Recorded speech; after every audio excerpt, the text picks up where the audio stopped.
Bien-aimés frères et sœurs, vous connaîtrez la vérité et la vérité vous affranchira. Ça, c'est pas moi qui le dis, c'est la Bible qui le dit. Mais moi, je vous dis mieux. Vous connaîtrez la vérité historique, notamment celle de vos ancêtres kémites, et vous aurez une vision globale de ce que c'est que la vraie souveraineté politique. J'ajoute, vous reviendrez à la spiritualité africaine ancestrale et vous comprendrez les enjeux de l'indépendance économique. Et pour terminer, vous accepterez votre identité culturelle kémite et vous obtiendrez deux choses. La première, c'est la paix. La seconde, c'est le développement, à une condition. L'unité de toute l'Afrique noire, l'unité de tous les Noirs du monde entier. Otep à tous, bienvenue sur la chaîne des panafricanistes par essence, par conviction et par excellence. Celle des citoyens kémites par nécessité et obligation de combat. Nous sommes une chaîne qui n'est guidée que par nos ancêtres et rien que par les ancêtres qui appartiennent à l'égrégore du monde noir. Par conséquent, nous ne croyons en aucun Dieu venu de l'étranger. Toutefois, cette vidéo n'est aucunement destinée à inciter à la haine ou à la violence, car nous menons un combat qui est d'abord et avant tout spirituel, intellectuel et démocratique. Ensuite, il est politique, géopolitique et géostratégique, contre l'impérialisme, le colonialisme, le néocolonialisme et l'endocolona, qui sont tous qualifiés de crimes contre l'humanité. Nous menons ce combat sur la base du principe fondamental que nous avons hérité de nos ancêtres kémites, qui est celui de la Mahat, c'est-à-dire solidarité, vérité et justice. Vous êtes donc en droit de connaître la vérité et nous avons l'obligation de vous dire la vérité, rien que la vérité, afin que justice soit rendue au continent africain. Et ça, c'est notre modeste contribution dans cette noble lutte en faveur de la souveraineté, la dignité, la solidarité et l'unité africaine. C'est exactement ça que nous appelons le panafricanisme. Bien-aimés frères et sœurs, au Mali, l'imam Dicko réapparaît. L'imam Dicko veut encore faire son cinéma. L'imam Dicko refuse. Il résiste. Il pense qu'il ne faudrait pas qu'il y ait organisation des élections. Il a saisi la justice pour qu'on puisse annuler l'organisation des élections ou que le processus puisse être nul. Ce que l'imam Dicko oublie, c'est que nous savons tous que lui, il travaille pour la France. Il a reçu beaucoup d'argent, mais il n'a qu'à faire sa fête avec. Puisque l'argent qu'il a reçu là, en fait, c'est l'argent des Maliens. Il n'a qu'à faire sa fête qu'il laisse le Mali évoluer. C'est vrai que à Kidal, ça va être difficile que les gens puissent voter. À Kidal, apparemment, selon RFI et France 24, les militaires n'ont pas voté parce que les conditions ne sont pas réunies. Mais l'imam Dicko oublie que ce sont ses maîtres qui ont imposé ça. C'est pas, comment vous l'appelez, c'est pas Assimi Goïta qui a décidé d'organiser, de changer la constitution, d'organiser des élections et puis remettre le pouvoir à quelqu'un qui sera élu. Si ce n'est pas lui-même. Parce que je pense qu'il devrait être candidat. À mon avis, s'il n'y a que moi, il faut qu'il soit candidat. Donc, vous voyez, il y a un problème sérieux. Alors, dites-moi, à quoi ça sert de faire tout ce cinéma? Ils disent qu'il faut qu'il y ait organisation des élections. Il faut qu'ils donnent le pouvoir à quelqu'un qui a été élu. Ou bien il faut qu'ils prennent le pouvoir de façon légale, élective. Bon. S'il faut qu'ils prennent le pouvoir de façon élective, il faut qu'il y ait une constitution. La constitution qui a amené le pays dans l'hécatombe, dans la guerre, n'est plus une constitution valable. Et il a présenté son programme. Ce que l'imam Dicko oublie, c'est que ce programme-là a été présenté à la CEDEAO, qui a validé pour dire oui, vous pouvez changer la constitution et vous organiser des élections après. Et la CEDEAO. Donc, en principe, si Dicko était un peu intelligent avec ses avocats, ce qu'il aurait dû faire, c'était de saisir la CEDEAO, d'aller à la CEDEAO pour dire, mais vous aviez dit à ce type-là d'organiser les élections, il va changer la constitution, alors il faut stopper le processus. Comme ça, Assimi Goïta va continuer la transition. À nous, ça nous arrangerait. En tout cas, moi, je serais bien content. qu'on se passe de cette démocratie de merde qui n'a jamais fait évoluer les pays africains. Aucun pays africain n'est développé à cause de cette démocratie de voyous. Vous voyez? Mais bon, puisque la communauté internationale, pour éviter des problèmes avec ces bourreaux, on est obligé de faire jouer le jeu, mais en réalité, ce n'est pas Assimi Goïta qu'il faut reprocher. Il faut reprocher, en fait, à la CEDEAO. Il faut reprocher, l'imam Dicko devrait se plaindre auprès de Macron pour dire, mais toi tu avais dit qu'il faut quand il t'avait présenté qu'il devrait changer la constitution et puis organiser les élections, pourquoi tu n'avais pas refusé? Pourquoi tu n'avais pas donné l'ordre à la CEDEAO de ne pas accepter ce programme, d'accepter un autre programme?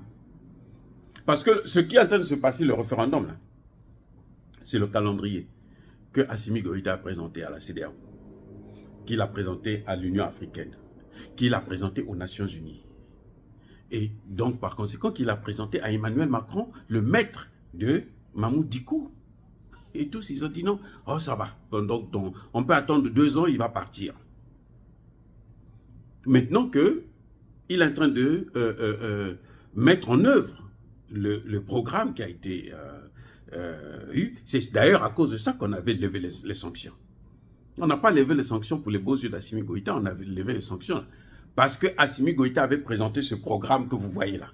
Je veux changer la constitution et après avoir changé la constitution, j'organiserai des élections. Donc Mamoud Dicko, au lieu de saisir les autorités, la justice à Bamako, devrait aller voir ses amis de la CEDEAO, ses amis de l'Union africaine et surtout son grand patron Emmanuel Macron qui est en train de s'affoler.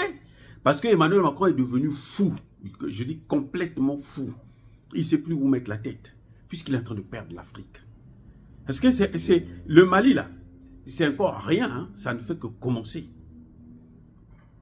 Je vous ai déjà dit que le Sénégal aussi est en train de partir là. Le Sénégal a fait sa demande pour rentrer dans les BRICS. Donc, pour Emmanuel Macron, c'est, comme on dit en congolais, Kakoudila. C'est-à-dire qu'il ne fera que pleurer. En ce moment, Emmanuel Macron, son plus gros cauchemar, c'est ça. C'est la perte de l'Afrique qui est là en train de s'accélérer. Oui. Mais en fait, pourquoi Mamoud Dicko fait ça? Parce que, vous savez, la constitution, là, si elle est adoptée, écoutez bien, si cette constitution est adoptée au Mali, eh bien, les accords d'Alger, là, sont caducs. La constitution, là, vient enterrer les accords d'Alger.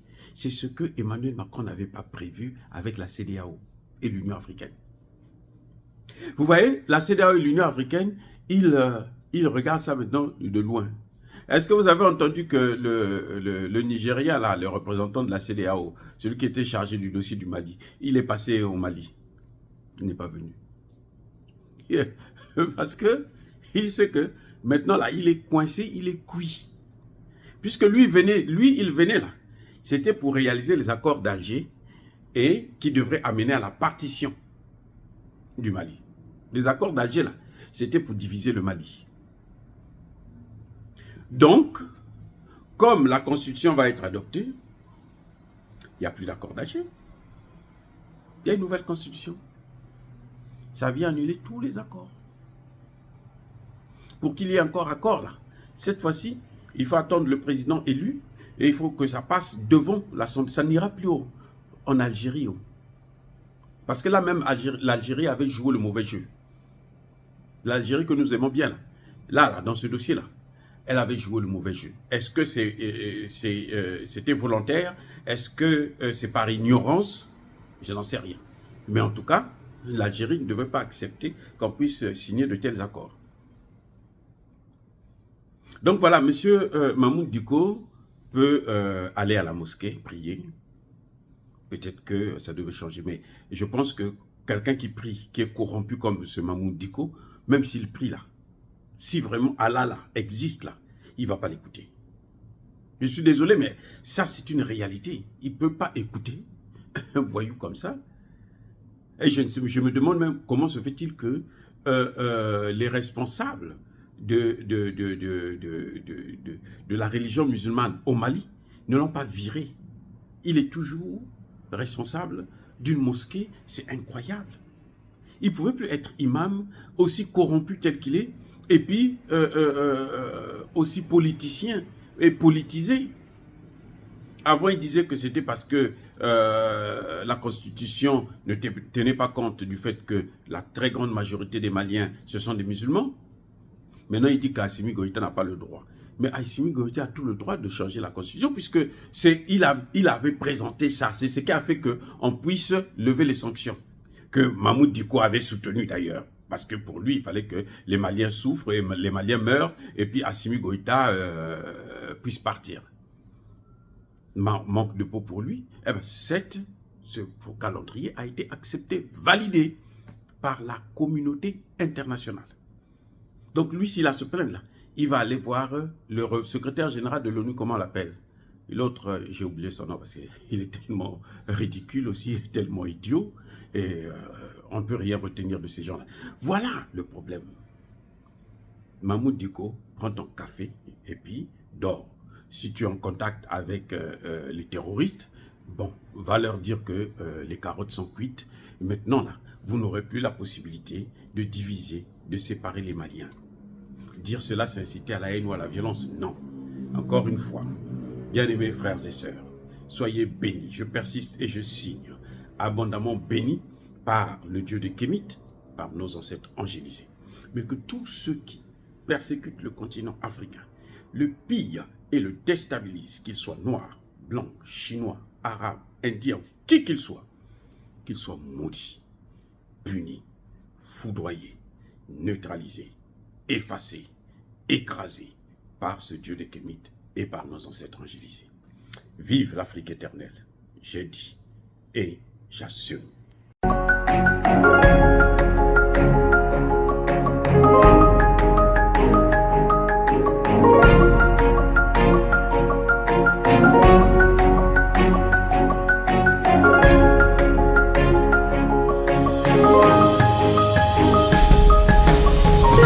Eux, ils marchent par la foi et non par la vue. Mais moi, je vous conseille vivement de marcher par la connaissance scientifique et historique, notamment celle de nos ancêtres kémites, par les 5 sens et par l'intelligence. Abou Abia.